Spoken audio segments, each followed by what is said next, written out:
हे viewers, आज हम लोग कंपाइलर में पढ़ने वाले हैं LL1 पार्सर को, जिसमें जो मेरा पहला L है वो स्टैंड करता है लेफ़्ट टू राइट स्कैनिंग के लिए, जो मेरा दूसरा L है वो स्टैंड करता है लेफ्ट मोस्ट डेरिवेशन के लिए, और जो मेरा ये 1 है वो स्टैंड करता है प्रेडिक्शन 1 टोकन के लिए।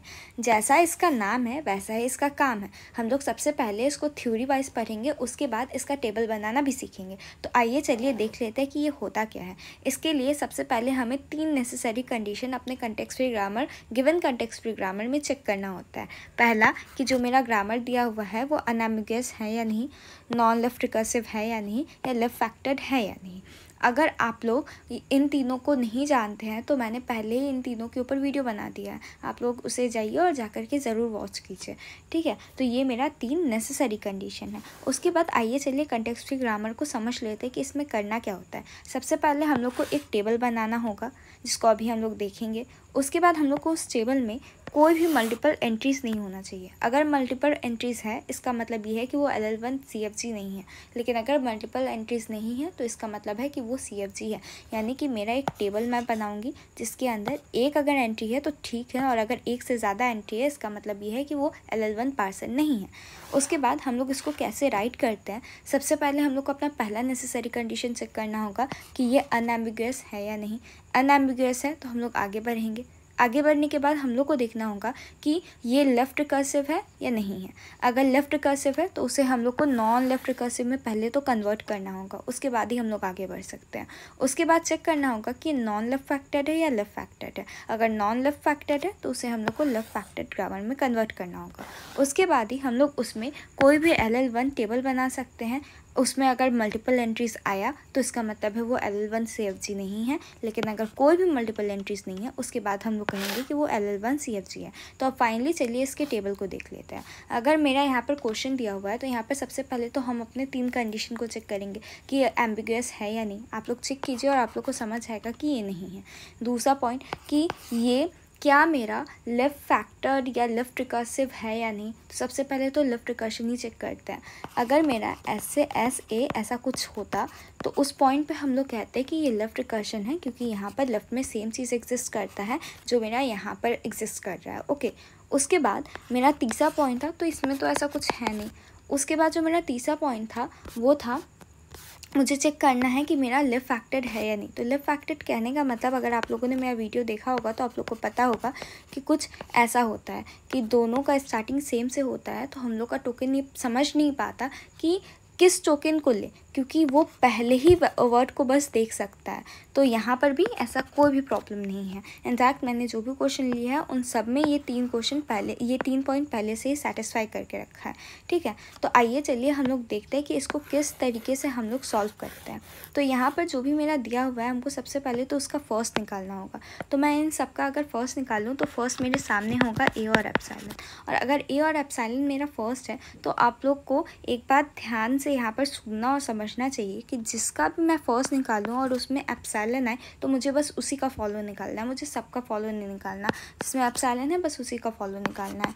देन मैंने निकाला follow of capital S। Follow of capital S निकालते ही मुझे पता चलेगा follow of capital S small p है, ठीक है। उसके बाद मुझे इस तरीके से एक टेबल बनाना है जहाँ पर एक LL1 होगा, जिसका हम लोग जो मेरे पास नॉन टर्मिनल गिवन है, जैसे यहाँ पर कैपिटल S, तो यहाँ पर मैं कैपिटल S को लिखूँगी।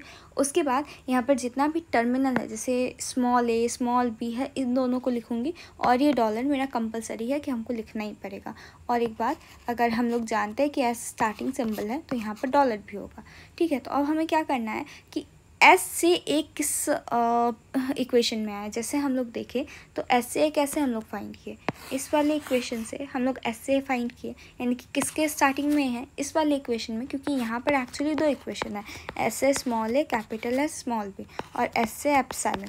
तो किससे हमें स्मॉल a मिल रहा है, इससे मिल रहा है, ऑब्वियसली इससे मिल रहा है। तो हम लोग इसको ही यहाँ पर सेम लिख देंगे। तो जब हम लोग इसको यहाँ पर लिखेंगे तो यहाँ पर हम लोग लिख देंगे S से small a capital S small b, ठीक है।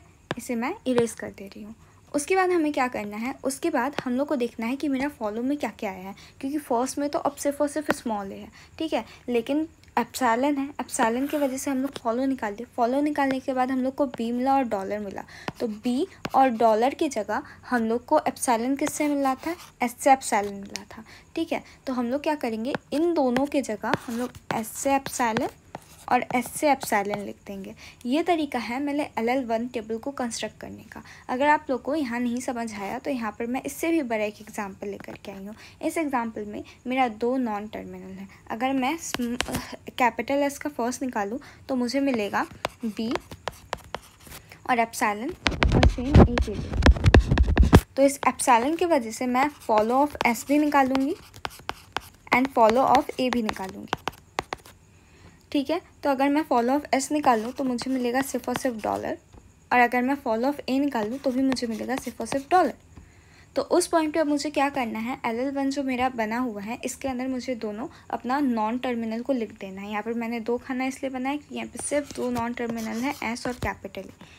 ठीक है, उसके बाद अब मुझे देखना है कि मुझे क्या, मेरे फर्स्ट से मुझे दोनों में ही बी मिल रहा था, लेकिन मैं एस वाले घर में वही लिख सकती हूँ जो एस से स्टार्ट हो रहा है। मैं बी या ए वाले को नहीं लिख सकती। कहने का मतलब क्या है कि मैं एस से मुझे कैसे मिला बी, मुझे एस से तो ए ही मिलता है, एस से मुझे सिर्फ और सिर्फ ए मिल सकता है, ए से मुझे बी मिलता है। तो मैं क्या करूँगी, यहाँ पर क्या हो रहा है कि मेरे एस से अगर ए मिल रहा है तो मेरे एस वाले घर में मुझे एस से ए ही लिखना पड़ेगा। उसके बाद मुझे ए से बी मिल रहा था तो मैंने यहाँ पर ए से स्मॉल भी लिखा। उसके बाद अगर मैं डॉलर का बात कहूँ तो डॉलर मुझे यहाँ पर एप्सिलॉन मिला तो मुझे ये एप्सिलॉन किसके वजह से मिला। अगर मैं फ़र्स्ट निकालूँ तो मुझे समझ आएगा कि सबसे पहले तो मैंने ए का फर्स्ट निकाला होगा, और जो ए का फर्स्ट होगा वही कैपिटल एस का फर्स्ट बन गया। तो अगर जो मेरा ए का फर्स्ट बना वही कैपिटल एस का बन गया, तो यहाँ पर तो ये इस एप्सिलॉन की वजह से ही एस को भी एप्सिलॉन मिला, ए को भी एप्सिलॉन मिला। लेकिन हम लोग ऐसा नहीं कर सकते कि यहाँ पर हम ए घर वाले को लिख दें और कहें कि ए की वजह से हमें एप्सिलॉन मिला है तो मैंने दोनों घर पर ए लिख दिया। तो मैं ऐसा नहीं कर सकती। एस में क्योंकि मैं एस से ही स्टार्ट किया हुआ वाला लिख सकती हूँ, तो यहाँ पर मुझे एस से ही वाला लिखना पड़ेगा, इस वजह से यहाँ पर एस से ए है। आई गेस आप लोग को समझ आया होगा।